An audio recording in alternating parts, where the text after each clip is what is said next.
Imagine a world of endless white and oppressive grey. This was the Eastern Front of World War II. The landscape was a frozen sea of snow, stretching to a horizon that offered no comfort. The wind was a predator, howling across the steppe, stinging exposed skin with icy needles. For millions of soldiers, the enemy was not just the man in the opposite trench, but the very air they breathed. The silence could be as terrifying as artillery, broken only by the crunch of boots or the groan of ice-laden trees. Soldiers huddled in foxholes, their breath turning to frost, the cold creeping into their bones. Every sunrise was a small victory, every night a struggle against an invisible freezing force. The front line stretched for thousands of kilometres, crossing forests, plains and marshes. For German soldiers, the winter's arrival turned swift advances into a desperate fight for survival. This was the reality of the Eastern Front. Survival was a minute-by-minute battle, and the environment was the most powerful weapon of all. History often blames General Winter for the German defeat on the Eastern Front. The myth claims the cold, not Soviet soldiers, stopped the Wehrmacht. It's a dramatic tale, but it oversimplifies a brutal reality. The winter of 1941 was harsh, but the Red Army's resilience and strategy were decisive. Blaming the weather let German commanders avoid admitting their own failures. The cold was impartial. It froze Soviet and German soldiers alike.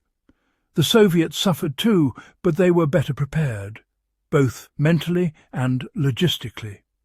They knew their land and how to survive its winters. Victory went not to the side favoured by the cold, but to those who adapted and endured. The real story is about human endurance, preparation, and the cost of being unprepared.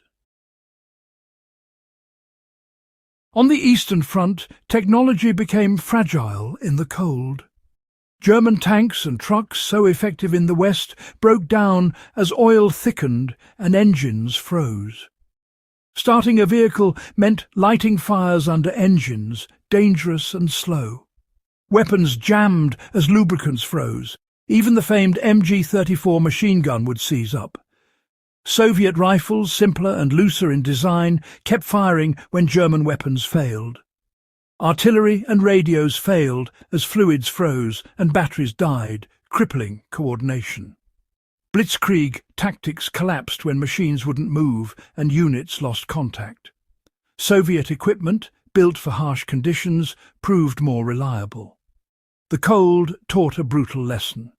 The most advanced weapon is useless if it doesn't work. The battlefield was littered with frozen tanks and guns, silent victims of the cold. Machines failed, but the human body suffered even more. Soldiers burned thousands of extra calories just to stay warm, but rations were scarce. Starvation and exhaustion weakened them, making the cold even deadlier. Frostbite struck quickly. Numb skin turned black, and amputation was often the only option. The German army, lacking proper winter gear, saw thousands of frostbite casualties. Hypothermia set in, causing confusion and death. Wounds healed slowly, infections spread. Trench foot and other cold-related injuries were rampant. The psychological toll was immense. Constant cold led to exhaustion and apathy.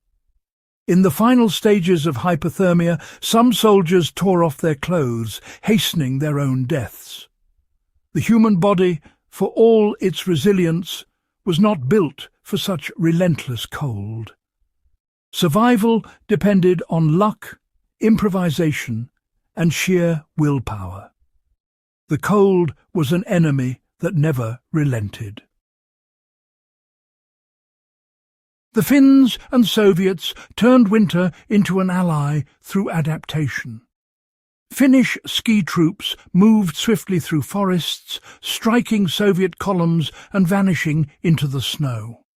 Their Motti tactics isolated and destroyed larger enemy forces.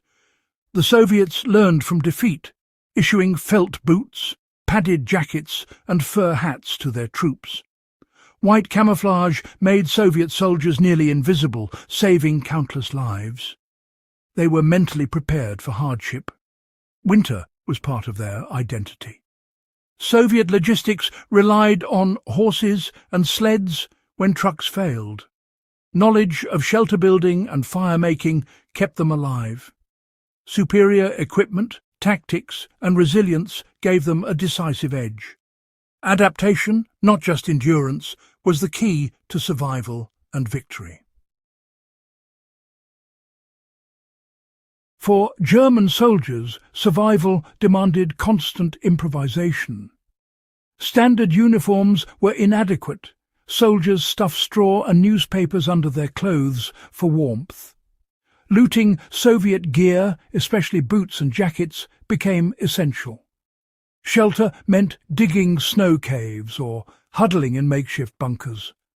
Fires were built carefully to avoid detection, and every day brought new challenges. Soldiers mixed fuels to keep engines running and made snowshoes from branches. Wrapping boots in rags and straw added precious insulation. These acts of desperation weren't taught. They were learned in the snow, paid for in suffering. The will to survive drove men to adapt in ways no manual could teach. On the frozen front, ingenuity was as vital as any weapon. The frozen front changed how armies prepare for cold weather warfare. The suffering and casualties forced militaries to rethink training and equipment. Specialized cold weather schools were established in countries like the US, Canada and Norway. Soldiers now learned to build shelters, find food and treat cold injuries. The science of military clothing evolved. Layering replaced heavy coats and boots became insulated and waterproof. Modern gear is designed for flexibility and warmth, adapting to changing conditions. The lessons of the Eastern Front go beyond tactics. They're about respect for nature's power. Preparation and adaptation are critical. Technology alone is not enough. The memory of those who endured the frozen front is a warning. Never underestimate the cold. These hard-won lessons have saved countless lives ever since.